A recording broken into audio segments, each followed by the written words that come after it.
Well, again, like the idea for me was I wanted to be able to do this for myself. And based off of what I learned in my internships and through my career jobs, I started to develop the idea that the more knowledge I have, the more prepared I'll be. Life that I'm living. Sit back, chillin', start a multi-business with the focus of making millions. It's the stuff that dreams are made of and no hater. Hello everyone, my name is Marvell Robinson and I want to thank you again for joining us for another episode of Let's Talk Business. Today we have a wonderful interview with someone you may be familiar with between the South Bend and Mishawaka area, a young man who's been doing some fantastic thing in the community as well. Today we have the honor and the privilege to speak with Mr. Jacob Fleming. How you doing, Jacob? Good. Thank you. Thank you for having me. Yeah, I'm glad you was able to join us today, sir. Yeah, so listen, Jacob, I wanted to ask you, we met at a event recently, and it was one of the things that motivated me to want to have you on the show today as an up-and-coming entrepreneur, business owner. And we really wanted to hear your take about the journey in which you have found yourself in, taking on such a big responsibility. So first and foremost, before we go into it, let me just ask you, are you from South Bend or where you from? Yeah, so I'm from South Bend, born and raised. I lived in Madison, Wisconsin for a couple years, but came back to the hometown. Okay, came back to the hometown. So now let's talk a little bit about your motivation. What motivated you to want to even be a business owner, and what was the steps you took to get there? For me, it was more when I was in positions for my career. I started to get to the point where I was like, well, I can either do this for someone or I could do it for myself. And I feel like I could deliver value a lot easier that way and be of more help, even to just small business owners. So. Yeah, absolutely. But what type of steps did you take to get there? There was a lot of learning I knew I had to learn. There were gaps, even in just the processes that I was used to, I had to dive into books. I had to get on YouTube. I had to kind of figure out where I was wanting to go, but also kind of check the market, check how these industries are operating and figure out what I could use or do to help them build their business. Okay, good stuff. Now let me ask you. Now you say you're originally from South Bend. Did you find yourself? Are you a college graduate? Did you go to college? Where, if so, where'd you go, and what did you get your degree in? Yeah, I was all over the place. So I was homeschooled, and then once I graduated, I went to Ivy Tech, and then I moved to IUSB. I moved to Bethel for one semester to hoop with my brother. Okay. And then I went back to IUSB. Okay. And what degree did you come out of school with? Theater minor, and then I had a double major in marketing and advertising. Okay. So now from that education, no doubt you use what you learned in higher learning to be able to invest into your business, right? Yeah. Okay, so now let's talk about the business ideology or the business idea that you said, oh, I got an idea, this is what I want to do, and how did that come about? Well, again, like the idea for me was I wanted to be able to do this for myself. And based off of what I learned in my internships and through my career jobs, I started to develop the idea that the more knowledge I have, the more prepared I'll be. And so, I started diving into really just going to the library all the time, getting on YouTube, getting online, learning, just kind of figuring out where those gaps are and kind of just building that within myself. Okay. So was there anybody besides, those you interacted with in your university higher learning journey? Was there anybody that was a mentor that you attached yourself to or that you modeled yourself with? You know what? I won't say so much that there were. Well, actually, yeah. So I did have a couple professors. One, his name was Anurag, and he was different. He had a very outgoing personality. He you know, when he had an idea, he stuck with it, he drove through it, and he would continue to push that on his students and say, hey, if something's not making sense, dive into it. I like to say a lot of times, and this is something that he said too, if you're reading a book and you're reading a page and you get through that page and you have no idea what you read, read it again, you know, process that information. So that's been helpful, you know, just with the growth. Okay. Okay, so by him inspiring you to continue to dig deeper and research, sounds like, until you comprehend it, that helped you along your journey to be a business owner. Oh yeah. Okay, that's good stuff. So how important would you say mentorship is when it comes to that? You know what, sometimes it can feel like, for me when I was young, it felt like, you know, where do I go? How do I figure out where I need to be? How do I figure out what I want to do? What's out there? And you know, so I would say mentorship is incredibly important, because, you know, anything that you can pour into a younger person, or even someone who just might feel lost, is almost priceless, you know? Yeah, I appreciate you saying that, because, you know, on this show we've talked a lot about some specific things such as mentorship. That is something that is, like you said, priceless and very valuable to anyone that's striving to be a mentor, or I should say a business owner or entrepreneur. They have to have that. So when you think about this journey that you said, I'm gonna take these steps. First of all, what is your business and what does it do? So yeah, I run a digital marketing company, and essentially literally everything digital. So whether you're needing a website, ranking on Google, social media management, content creation, copywriting, we do video editing, and then we have a software, it's like a SaaS software as a service.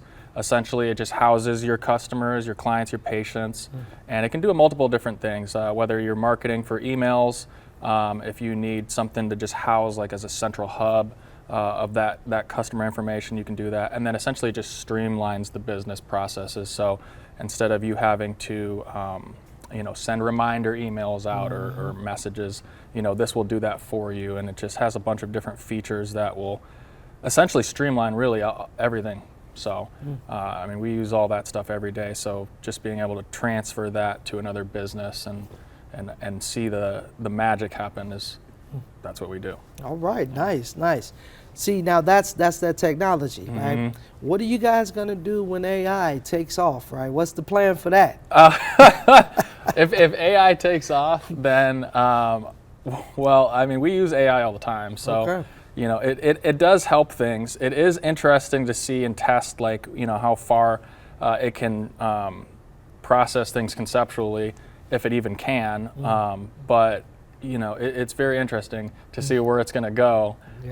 If we get to a point where it becomes almost human, we might have robots in our house. To walk in the streets. It's a beautiful thing, though, if it's handled properly, no doubt about it. Speaking of which, in connection with that, let's talk a little bit about your competition, or, you know, is there anyone in the area that does what you do? Is there some competition out here? We're just asking the question about the industry itself. How big is the competition for you? You know what, for digital marketing, the competition is huge. I mean, it's not something that we're restricted to one state or, you know, even the country.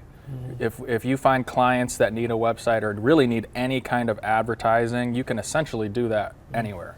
You know, so the industry is very competitive, but the more you know, the more you use and dive into what you're doing for your customers and you're building that portfolio, it's going to separate you from your competitors. Yeah, and that's good that you mentioned that, because now I want to back up just a little bit to dig into the preparation for the establishment of your company. Because these are things that you no doubt had to take into consideration as you were getting ready to build up to this point where it became no longer an idea, that it became a reality. A lot of times from this show we talk about that business plan, and that's the thing you work off of that helps you along that journey. So when it came to that aspect of it, how did you tackle that with the business plan, and how did it work for you? Yeah, so it was a lot of planning. I had to, figure out what I even wanted to sell, because we're service-based, which is really easy to kind of get into more than product. So it came with, like you said, talking to advisors, checking the internet, figuring out what the business plan and steps need to be, and just sitting down and planning and just putting together a series of steps that are going to get you from A to B to C, and once you get to those points, it becomes easier to kind of conceptualize where everything is going to be, and you don't need to know everything. There's always going to be times where you might lack in something, but at least you got to that point C where you now know, so that way you can plan for that. Okay, and that's good to know, because that business plan is so crucial to the process, to the journey. And I've heard people making many adjustments to their business plan as they go through the journey, because they're learning. So for you, was it like that? Did you find yourself making multiple business plans based on what you were experiencing? I'm still making business plans. It's not just so much the business, but it's everything that's happening internally.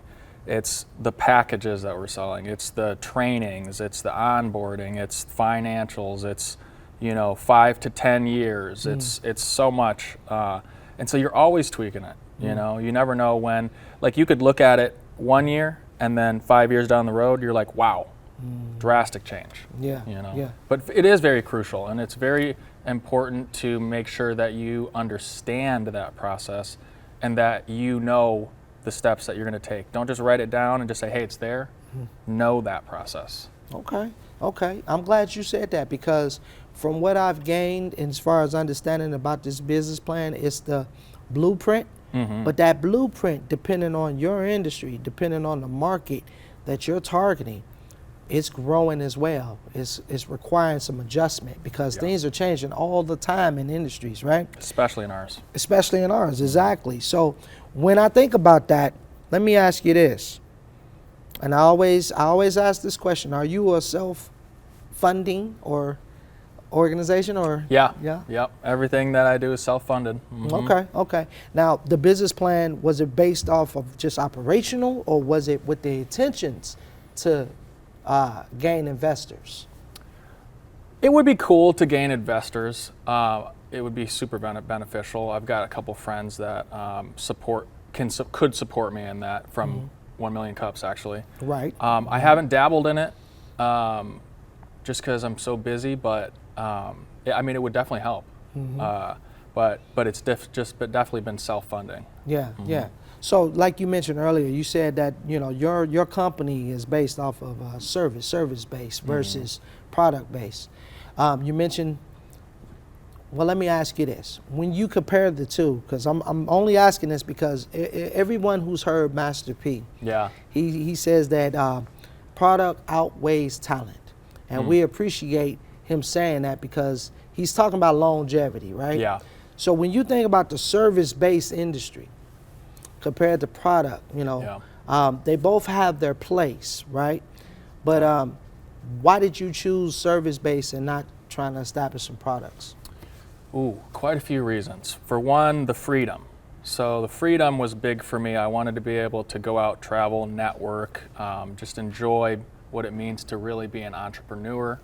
And I also wanted to give people an opportunity to work from home too. There's in our industry, or in our company specifically, a lot of our folks that work for me are trained in the office. Like, they're trained from me. So it's not necessarily something where they start off with a college education or anything like that. So freedom for one. I do like learning new things, and this is an industry where you're always going to learn new things. I mean, technology is just skyrocketing, So, and you asked me the question about AI, should we be scared about that or not? Well, if you learn about it, you can at least kind of predict where it's going to go, and you could be in a better position.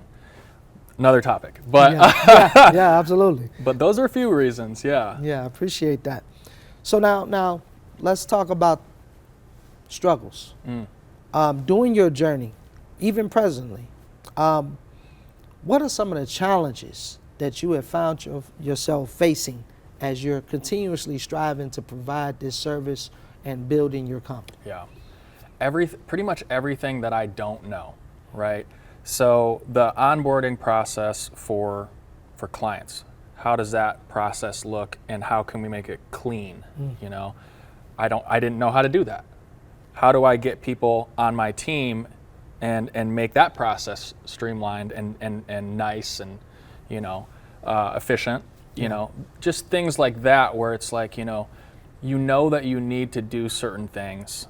What does it take to get there? And for me, it's knowledge, it's experience. Sometimes you might not be able to read a book and solve the immediate problem. Sometimes you might not be able to watch a video and have that immediate problem solved. So you have to dive in and just be in that experience and try to make it work the best that you can. That would be an issue that is constantly happening, constantly we're breaking through, but you know. Okay. Well, I thank you for that, because that is something that some may need to consider. When it comes to being cost effective, since you are self-funding, how do you limit, because sometimes, you know, as business owners, we are our first investors, right? We have to put into the company, get it going, rolling. How do you be careful about that? Let me say it that way. There's wisdom that comes with what you buy that's going to essentially help your business, right? So we have to buy a lot of softwares, purchase a lot of softwares to be able to run some of the stuff that we do.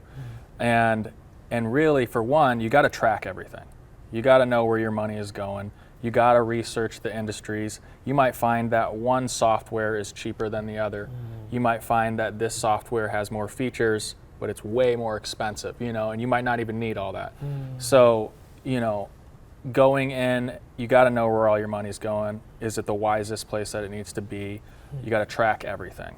You know, we use an Excel doc. We also have software that does it too. But that's a crucial part of that. For sure. Well, I'm loving that you bring out the tracking aspect of it, but I also heard research. Yeah. Your tracking and research are the things that help you determine your cost effectiveness. That's what we're hearing. So if you're not doing the necessary research and you're not tracking, then you probably go blow that balloon up. Yeah, you're gonna lose a lot of money too. Yeah. So that's really great to hear. How you effectively have found a way to be cost effective, not to waste any funding. Now, when it comes to that though, because you know, a lot of companies, they want to know about the capital. They want to know how can they receive the loans or the grants, because sometimes just being a self-funder is not enough. You start off that way, but you need that additional funding. So what do you recommend for that? Additional funding. So of course we've got those grants. We've got all that stuff. For me, when I was starting off, it was, what does that look like? How do I get there? You know, as I'm learning that more, I wouldn't say that I'm too experienced in how that works too, but from what I've been learning from my friends, it's about, you know, they want to know why you need it. They want to know if you have a plan. You know, they want to know, do you deserve the money, kind of thing. So positioning yourself in a way where you have a mission, you have a goal, you know where it's going to go, you have a plan, is going to essentially put you above maybe another candidate, in my opinion. But yeah, it is hard sometimes. And see, you know, when I hear you say that, it makes me think about, you know, how you just mentioned, they're evaluating your plan, but the ultimate thing is, can they see a ROI? Can I see a return on my investment? Exactly. You know, I want to know, is this profitable? Are we gonna make some money? And that's the thing. And apparently, that tracking system that you said, it shows the realities of spending, but it also shows when you're generating the income. You know, and that's giving you some leverage there to, if you can disclose that to them, that it is profitable. Right? So anytime a person go in their pocket and come out with some money, we got something. Yeah. Okay, that's good stuff, man. That's good stuff. So we've talked about your mentorship. We talked about your challenges that you have faced. What is the future for your company? You know, what do you see happening? You know, you mentioned the plans of 5, 10 years. What's your idea as to what that looks like for your company? Growth for us in our company, we definitely do have plans to scale. We want to hire a lot more people in a lot more positions, take the weight off my shoulders a little bit. So we want to hire more people. We want to bring more people in, especially more creative folks. And we want to partner. A couple of my buddies they've got something in the works for nonprofits. So we want to kind of do some things with that. I'm not going to get into that, but I'm very excited about that. Right.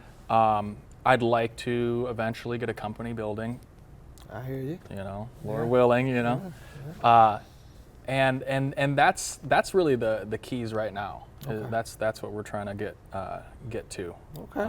Okay. So, Well, see now, you didn't touched into another level or scale of things Yeah. that includes real estate, Mm-hmm. leasing, or property ownership, depending on which way you go with that. I don't know, because you said building, so you Yeah. want a structure. And depending on if you want overhead, and that will determine Yeah, your exactly. final decision on that. Exactly. So that's good, though, to have that vision. Now, I heard you mention about something that we also talk about on the show is collaboration. Mm-hmm. So when it comes to the South Bend, Mishawaka area, and many of the entrepreneurs and business owners that are here, watching the show and so forth, who do you particularly look to for collaborations as an option? Well, for one, of course, the networking things. I'm going to so many networking places, just making sure that I'm there, I'm seen, they know what I do, and I know what they do. Because a lot of times we'll have people that are in photography, or they're in coding, or they're more of the print side. So we do collaborations with them. Really, any creativity. I've got some buddies that put on. I'm not sure if you're familiar with like Heat Check. No. Okay. What's that? I think it's like a music group. I don't know too much about it, but they okay. host these events. My buddy Meech, he puts them on.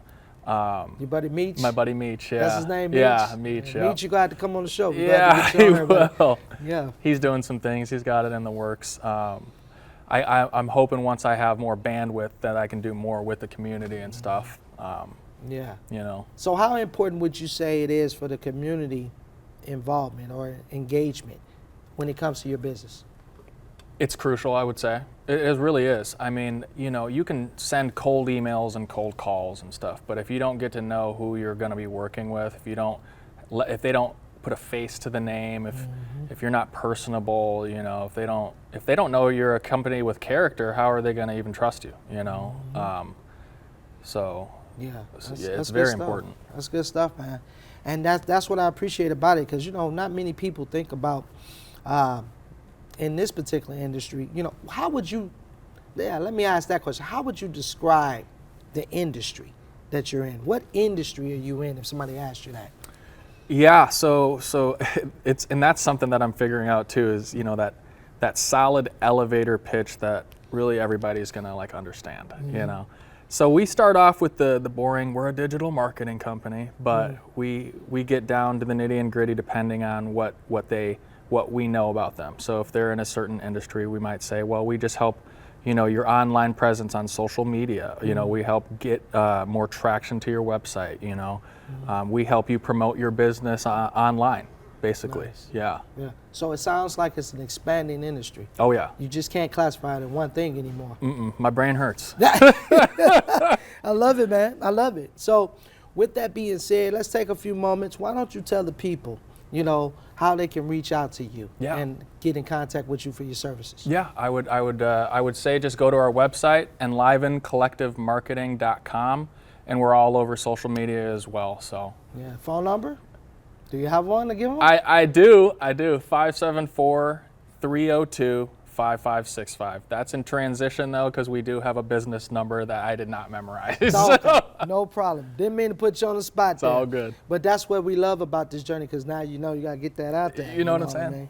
So with that said, man, I'm glad that you've taken this time to give the people a little bit more of an opportunity and options for a service provider when it comes to various things that they may need. Now they can reach out to you and see what you're about, and that's what it's all about. Well, I appreciate you telling us your challenges and your journey. We encourage our entrepreneurs and business owners, to not give up when they face those things, right? Because some people, they find it difficult to continue to move forward, But the reality is, if you take full advantage of all your resources, you know, when you get down, you can always find a way to get back up. And I know we were talking about taking advantage of the resources, but also building your resources, you becoming the resource.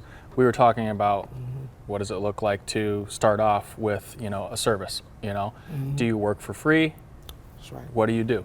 Right. I would say, you know, you got to do what you got to do. You got to build that portfolio. You got to show people what you do, that they can get, like I said, face to the name, services to the name, be able to build that. And then once you start having that portfolio built, then you can determine what your next steps are.